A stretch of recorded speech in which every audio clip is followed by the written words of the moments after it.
पिछली वीडियो में हमने देखा कि रीमन अप्रॉक्सीमेशन क्या होती है और कैसे उसके ज़रिए हम एरिया अंडर द कर्व मालूम करते हैं, उसको रेक्टेंगल्स में मुस्ततील, छोटे छोटे मुस्ततील जिनकी बराबर विड्थ होती है या बेस उनका बराबर होता है, उसमें डिवाइड करके तकसीम करके। इस वीडियो में हम मज़ीद देखेंगे कि किस तरह से हम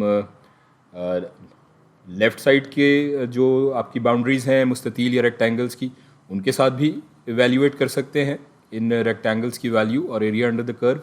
और राइट साइड जो बाउंड्री है हमारे इन मुस्ततील या रेक्टेंगल्स की, उसके ऊपर फंक्शन को इवेल्यूएट करके भी हम ये अप्रॉक्सीमेशन या एरिया अंडर द कर्व मालूम कर सकते हैं। तो ये एक अदद हमारा कर्व है, एक्स वाई प्लेन पे हम देख सकते हैं इस फंक्शन का, जो कि बराबर है y is equals to f x,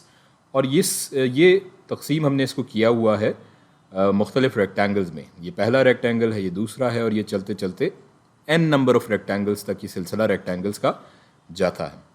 अब यहाँ पर हम देख रहे हैं कि हमने जो बाएं हमारी जो सरहद है या जो लेफ़्ट बाउंड्री है इन रेक्टेंगल्स की, उस पर हम यहाँ देख सकते हैं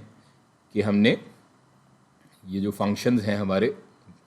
एफ एक्स की वैल्यू, जो वाई वैल्यू है, वो हमने लेफ़्ट बाउंड्री के ऊपर यहाँ पर इवेल्यूएट की हुई है। तो इसको अगर हम एक सिग्मा नोटेशन में लिखना चाहें तो हम इसको कैसे लिखेंगे? उससे पहले हम ये देख लें कि जो रेक्टेंगल्स की विड्थ है या जो उनकी चौड़ाई है वो डेल्टा एक्स है और वो तमाम रेक्टेंगल्स की बराबर है। और वो क्या होगी वो हम देख सकते हैं कि b माइनस ए, जो अगला कोऑर्डिनेट है,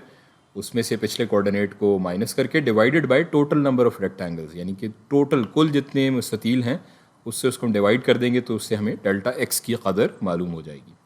इसको सिग्मा नोटेशन में अगर हम लिखेंगे इस एरिया अंडर द कर्व को रीमन अप्रॉक्सीमेशन के तहत, तो वो क्या होगा? वो कुछ इस तरह से होगा। सिग्मा इसकी लोअर लिमिट होगी आई से मुराद ये है कि वो रेक्टेंगल जिसकी हम उस वक्त बात कर रहे होंगे, आई से लेकर के एन इसकी अपर लिमिट होगी, और फंक्शन बराबर होगा F of x I minus one. I minus one से ये मुराद है चूँकि हम लेफ़्ट बाउंड्री को कंसिडर कर रहे हैं, सो यहाँ हम देख सकते हैं कि जो अगर हमारा जो ये रेक्टेंगल है वो nth है, यहाँ पर अगर हम आई की बात कर रहे हैं तो यहाँ पर इसकी वो वैल्यू होगी लेफ़्ट बाउंड्री के एतबार से, जो हमारा